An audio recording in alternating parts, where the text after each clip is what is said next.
When I was asked to give a lecture on this, many things were going through my mind, right? How do you give a lecture on something so immense, yet on something presented in the everyday as simple? Okay? And so I think I would begin by a brief reflection on what I think people power is. No? And basically, that's where I began to conceptualize this lecture. So, to give a lecture on people power, or people's power, okay, as anthropologist Ponciano Benagen recommends, is all at once challenging and rewarding. No? Challenging because it requires us to revisit and question notions that are firmly entrenched and have long endured. Such notions, of course, may include what we personally embrace as true, and hence an ounce of reflexivity may prove difficult, even painful to muster. Yet, this undertaking is also rewarding because occasions like these lectures on memory and martial law ensure that intellectual inertia and complacency, not to mention desperate and foolhardy attempts at revising history. Let me repeat that phrase. Desperate and foolhardy attempts at revising history are challenged and avoided.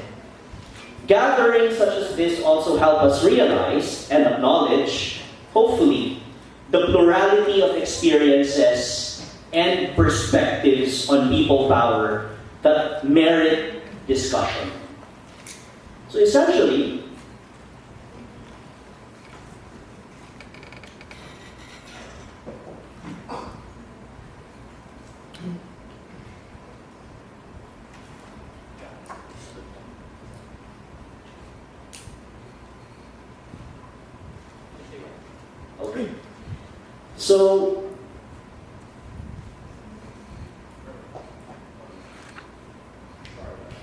thank you. So the lecture, as mentioned by Dr. Tirol, is divided into two parts. The first part, which is entitled Remembering People Power, revisits common understandings of the phenomenon, representations that remain dominant or preponderant to this day. The second part, which is entitled Rethinking People Power, argues that a more nuanced appreciation of the phenomenon requires an investigation of forms of resistance that preceded EDSA 1986. Activities that were anything in fact but peaceful and nonviolent.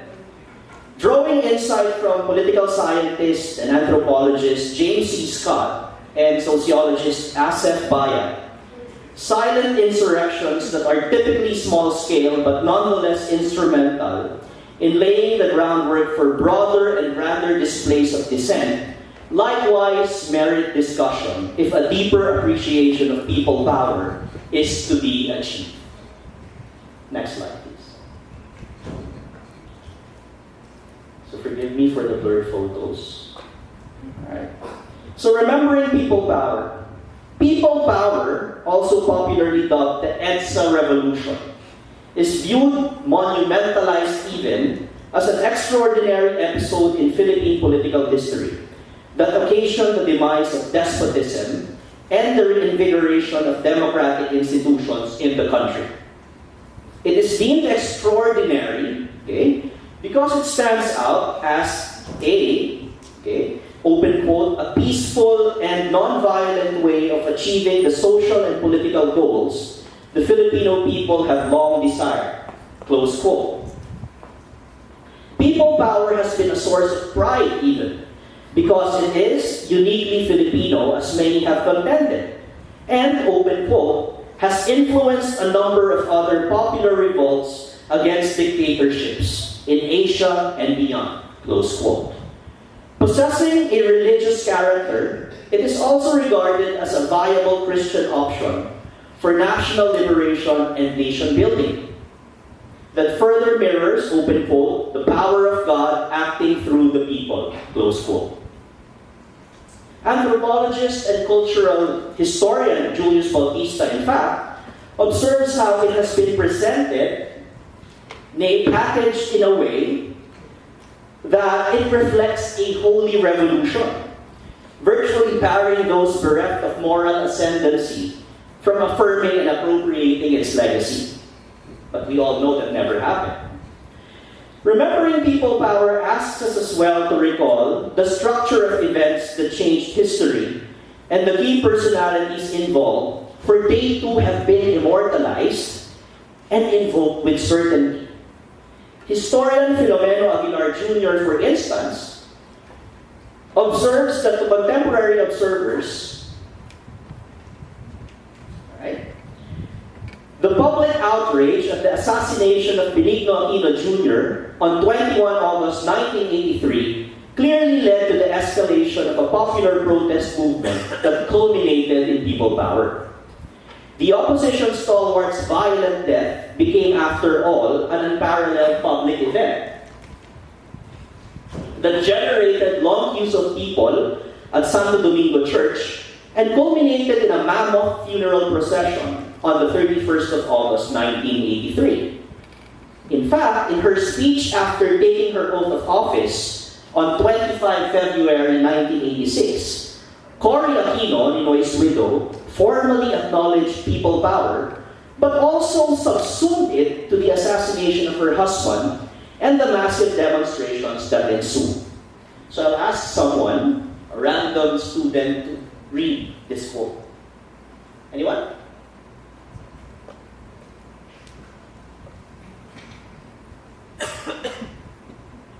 All right, yes. It took the brutal murder of Ninoy to bring about the unity, the strength, and the phenomenon of people power. That power or lakas ng bayan has shattered the dictatorship, protected the honorable military who have chosen freedom. We became exiled in our own land through courage and unity. Through the power of the people, we are home again. Thank you.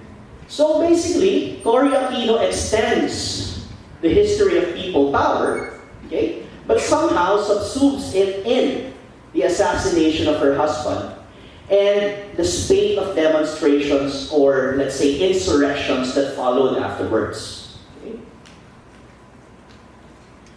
Defense Minister Juan Ponce Enrique and General Fidel Ramos's withdrawal of support from Marcos, whom they suggested was no longer the legitimate president, was another notable occurrence. Unknown to many at the time, what was publicly passed off as a withdrawal of support was actually a botched coup d'etat, spearheaded by Enrique and his clique of disgruntled young military officers who called themselves the Reformed Armed Forces Movement, or RAM. Drumming up public support for a group that terrorized the public, okay, during martial law particularly, argued Aguilar, required ingenuity and dissimulation. It required portraying themselves as victims rather than coup plotters, as underdogs rather than power brokers, as conscience-stricken rather than opportunistic. Jaime Cardinal Sin's clarion call to, open quote, support our two good friends, Enrique and Ramos, at the camp, is also viewed as integral to the unfolding of events that culminated in a 4-day nonviolent uprising.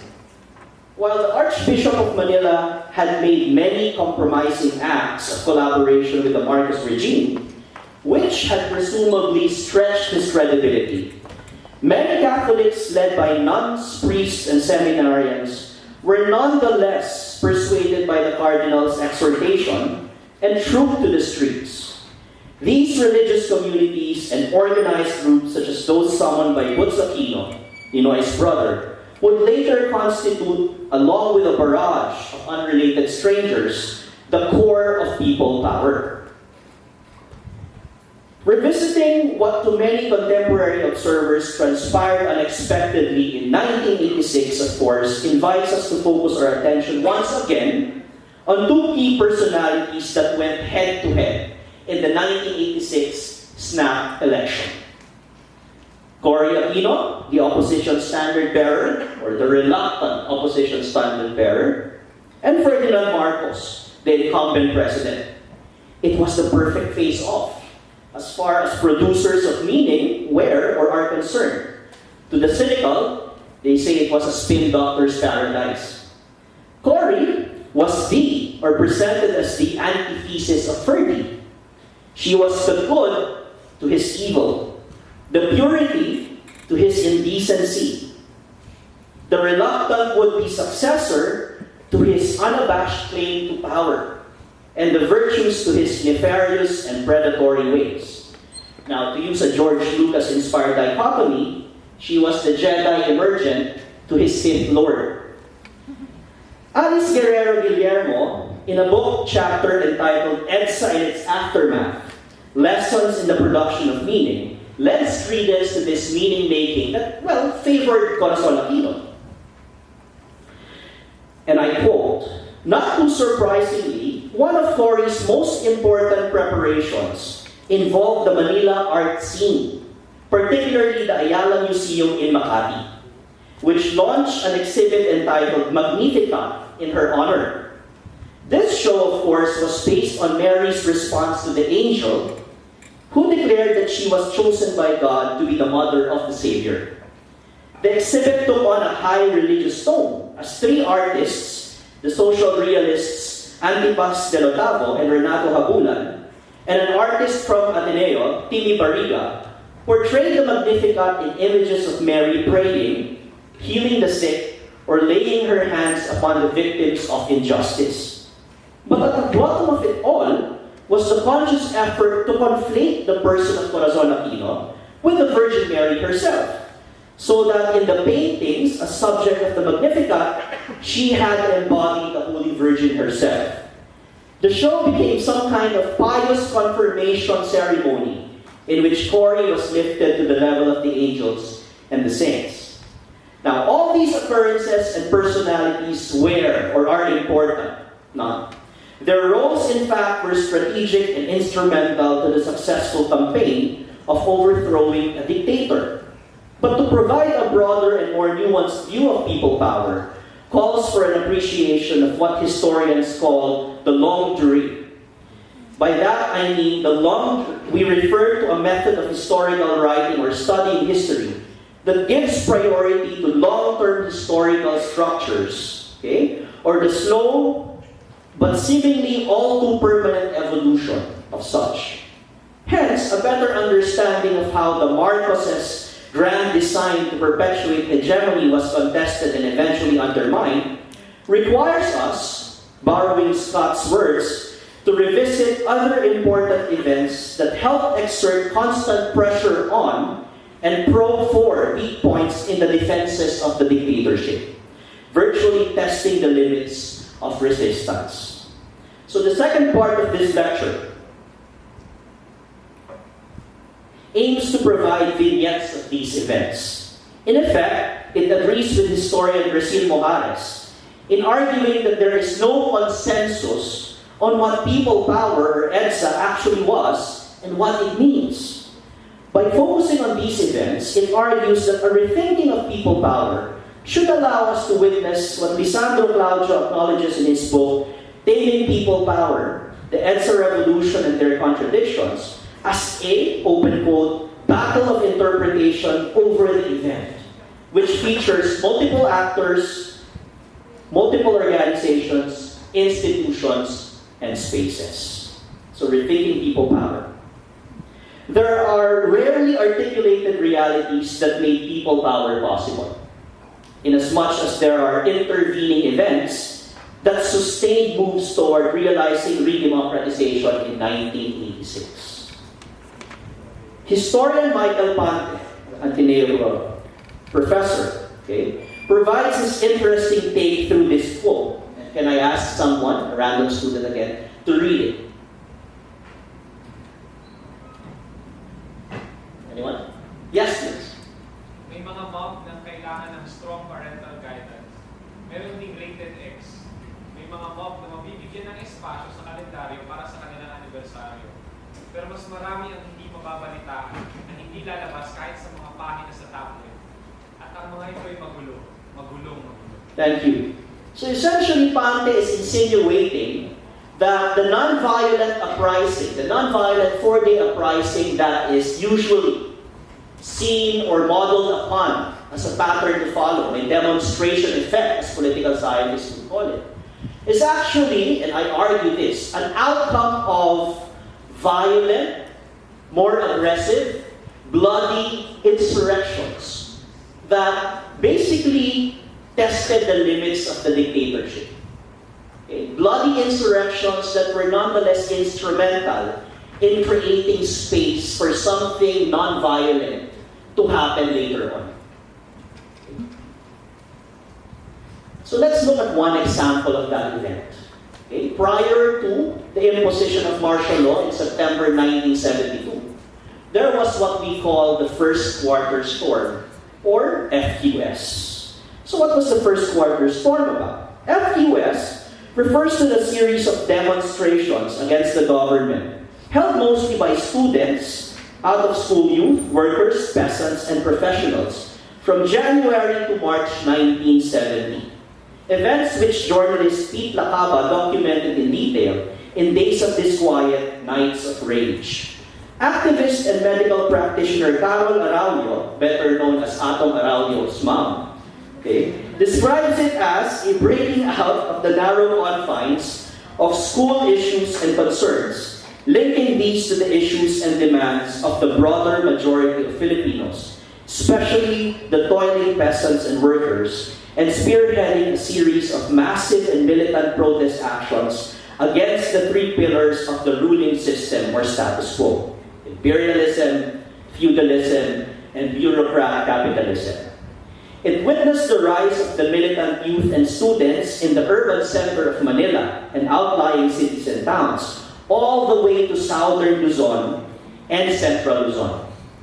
Defiant slogans like "Makibaka wag matakot" and "Digma ang bayan, sagot sa martial law" reverberated in the streets, schools, workplaces, and communities as the youth conducted their discussion groups, or DGs, pulong bayan, or community mass meetings, and capped these with rallies and demonstrations all over the city with favored converging points. Now, what are these favored converging points? Malacanang, the U.S. Embassy, Congress, and Plaza Miranda. Notable examples of these demonstrations include 26 January 1970. What happened? President Marcos delivered his State of the Nation address at the old Legislative Building in Manila as the 7th Congress opened. About 50,000 demonstrators gathered at the Burgos Drive to demand for reforms in the Constitution. As Marcos left Congress and headed toward his limousine parked outside, demonstrators booed and threw sticks and placards at him and his entourage.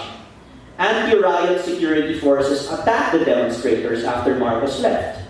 The riot reportedly caused injuries to 300 protesters and 72 law enforcers, and damage to vehicles and other properties. Another notable date, 12 February 1970. Some 100,000 demonstrators gathered in Plaza Miranda, with simultaneous rallies also held in 8 other areas outside Metro Manila. The rally was fueled by the protesters' rage over the death of 4 students and the injury of attendees in the January 30 gathering. Helicopters hovered over the demonstrators in the afternoon, but the gathering ended without violence. The rally was almost called off as some student leaders agreed to a dialogue with Marcos on the eve of the demonstration, but they suddenly changed their minds and pushed through with the rally, the biggest demonstration ever in Plaza Miranda. So the impact of the FQS went beyond protest marches. It's important to note that.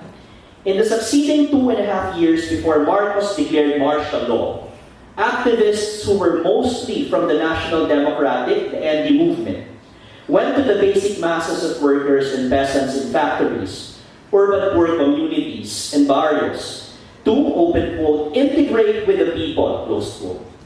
This meant they would live among the poor, deprived, and oppressed in order to learn from and be one with them in their struggles for decent wages, against trade union repression, demolitions of their shanty towns, for their right to own lands they tilled and to defend themselves against harassments, displacement through land grabbing, the outright killings of their leaders and members. The imposition of martial law in 1972 forced activists to go underground or to the countryside. But their commitment to arouse, organize, and mobilize the people to fight the US-backed Marcos dictatorship remains steadfast. The FQS facilitated the radicalization of Ateneans such as Edgar Edjo Cocson, Abraham Dito Sarmiento Jr., who was editor of Collegian in UP, Ferdinand Arceo, Artemio Celestial Jr., Manuel Hison Jr., Emmanuel Lacaba, and William Vincent Peck. Ateneans whose persistence, courage, and heavy sacrifices, I believe, truly embodied what matters in being a person for and with others means.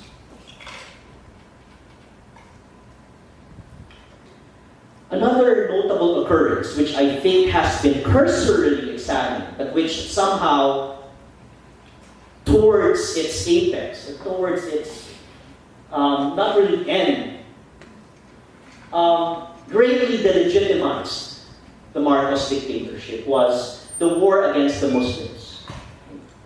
So, between 1972 and 1976, onset of martial law, the first 5 years of the war, annual military expenditure of the Philippine government rose from 580 million to 3.5 billion pesos, or by almost 700%, while the personnel of the armed forces of the Philippines rose from 60,000 to 250,000. This is in Mindanao. By the early 1980s, the armed forces of the Philippines in the south was supported by 2 battalions of military police, about 12,000 men of the local full-time integrated national police, a paramilitary force composed of MNLF surrenderies, and a host of terror squads with no official status, but who played a crucial role in surveillance and assassination campaigns. In addition, the most reactionary elements of the population, many of them bandits and mere mercenaries, had been organized into a civilian home defense force. This paramilitary organization of 64,000 was tightly controlled by the AFP. The entire strategy of war in Mindanao was in fact patterned after the Vietnam War. So one notable strategy was what they called hamleting, the forced evacuation and relocation of villages, mostly Lumads, all right? For the simple reason that they wanted to weed out the insurgents. They wanted to weed out the terrorists or the so-called rebels by starving them, all right? By making sure that their sources of food or sustenance were far away. So, toward the end of 1976, London-based magazine Impact disclosed, let me share the stats. There you go. This was towards the end of 1976 alone, right? 50,000 killed, so Mindanao in general, 50,000 killed, 2 million refugees, 200,000 houses burned, 535 mosques and 200 schools demolished, 35 cities and towns destroyed. Right? So this is not to say that when martial law was imposed, Mindanao was a peaceful area or region. Okay? You have clan wars that have been going on for a long time. You have contestations regarding land titles that dated all the way to colonial times. You have local politicians battling it out. Okay? Now, imagine that. Imagine that cauldron. And then you factor in the imposition of martial law. Extreme militarization in that area. What happens? The area practically explodes. And one notable facet was the burning of Jolo in 1974. Jolo was considered one of the pioneering towns or areas in Mindanao at that time. Now, it's basically a backwater. because of what happened. Now, fast forward to contemporary times, the vice presidential elections. It's tragic that Bongbong Marcos won in Holosulu by a staggering margin. Well, my biases are showing. Alright. Now, given these contexts, no, we highlight that perhaps it was essential for violence, in a way, for bloody interventions such as this to occur in order to test those limits that the dictatorship imposed. In order to create space for more non-violent or peaceful ways of mobilizing to materialize later on. Okay. Now, given this rather repressive context or milieu that prevailed at that time because of martial law, it is also important to focus on what I call everyday subversions, everyday insurrections that highlighted how those who are historically repressed were able to navigate through the limits that were created by this regime. Okay? So I would focus on certain anecdotes that were taken from a book that was launched by the Mindanews in Mindanao in September 21, 2001. It's actually a collection of stories about the experiences primarily of Mindanaoans from different generations under martial law. Okay? So it was taken from this book entitled Turning Rage into Courage, Mindanao Under Martial Law. So apart from their commitment to fight injustice, most stories, if not all, revealed how the storytellers creatively negotiated and navigated through the limits of martial law. In other words, how they flew under the radar. Okay? They weren't successful all the time, but at least this gives you an idea of how creative they were. Okay? So I'll be calling on students again to read certain anecdotes from these stories, which basically illustrate tactics, no? What I call hidden tactics that these people who experience the brunt of martial law had to resort to. Anyone? Yes, please. Played cat and mouse with the state intelligence units. Moved around doing karana in the dormitories, even if there was curfew. Next, please. Yes. Nighttime sessions, home dance parties, under the pressure of the curfew hours. Okay, so basically, you may think it absurd, no? You may think, how is this resistance? But remember that James Scott, okay, and even Asef Bayat, the sociologist, was saying that these hidden and usually undisclosed ways of resisting the dictatorship abound at that time. So it would be best to actually discuss and look into these numerous strategies by which they express their dissent or dissatisfaction to what was imposed at that time. So these are ways by which that dissatisfaction is somehow expressed. No? Next. Yes, please. When I was in high school, after Ninoy was killed, I secretly sold copies at school of a booklet called 21 Days in August, which my dad had written and co-produced. Some teachers and parents bought it for me. I don't know if it was actually an illegal publication, but it was made clear to me that I had to distribute it in secret. Okay, she is now based in Singapore. She teaches at NUS. Right? So, yeah.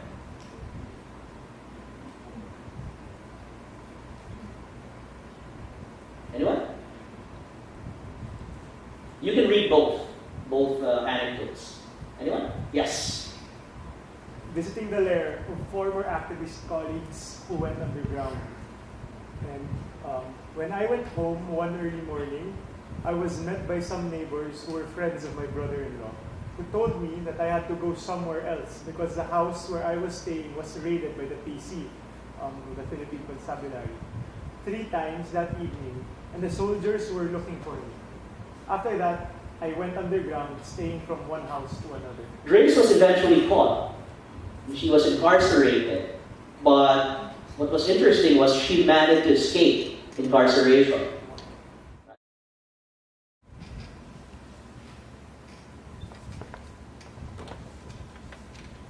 This was something shared by Carl Gaspar as well. Okay?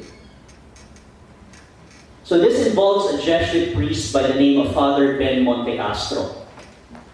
So another incident where Father Ben displayed extraordinary courage and creativity took place in Camp Katitipan. At that time, I was with the Citizens Council for Justice and Peace, CCJP Davao, where Father Ben served as a board member along with Sister Josephine D. Bacaltos as chairperson. When Carl Gaspar, this person right here, when Carl Gaspar was reported missing on March 26, 1983, we organized ourselves into groups to search for Carl in detention centers, suspected military safe houses, dumping grounds of salvaged individuals, and even morgues. After more than a week of the military denying that they had picked up Carl, our group composed of Carl's mother, his sister Helen, and nuns, priests, and lay people decided to go to Camp Katitipan to support our human rights lawyers with our physical presence. The guards would not let us into the camp, obviously. While our lawyers were arguing heatedly with the guards at the heavily secured gates, okay, this is where the ingenuity comes, we quietly followed some women from our urban poor community network who guided us through a narrow side gate, which they used when visiting their relatives who worked in the camp. Before the harassed guards realized it, most of us found ourselves on camp grounds. As expected, soldiers in riot squad gear started marching from behind the coconut trees toward us. I remember thinking that I had never been beaten by a club or even by a big stick before. What would I do? What would we do? I also remember that I felt angry. Angry not only at the soldiers who had to obey the command of their officers, but also at the self-proclaimed commander-in-chief, the dictator Marcos, who curtailed our freedoms and let his military machinery arrest, imprison, or kill people in order to stay in power. We watched paralyzed as the soldiers unavoidably advanced toward our helpless group. I was ready to die right there and then. Then suddenly, I heard a loud voice. It was Father Ben's voice. He said, "I am celebrating Holy Mass right here." He took out the mass kit that apparently he had just used in a GKK gathering. We all sat on the ground as Father Ben put his stole around his neck. The soldiers stopped marching. They stood at ease. Perhaps they were also thankful that they would not have to crack our heads to drive us away from the camp. As a church worker, I have never been to many masses in the remotest areas of Davao del Norte and crossed the seas in a pump boat to get to some coastal chapels in Davao Oriental. But I have never been to a mass on the grounds of a military camp during a search for a missing person. The tension abated, and I intoned under my breath, "This is how it is supposed to be. No enemies, no oppressors, just people trying to live in this world with dignity." So Carl is also a theater person. He shared to us that he would also run plays that were rather subversive in nature. But to avoid the prying eyes of surveillance teams in the area, they would usually hold it inside churches. So there were no flyers, no trace of these programs whatsoever, just word of mouth. And so these were ways by which they ridiculed the dictatorship.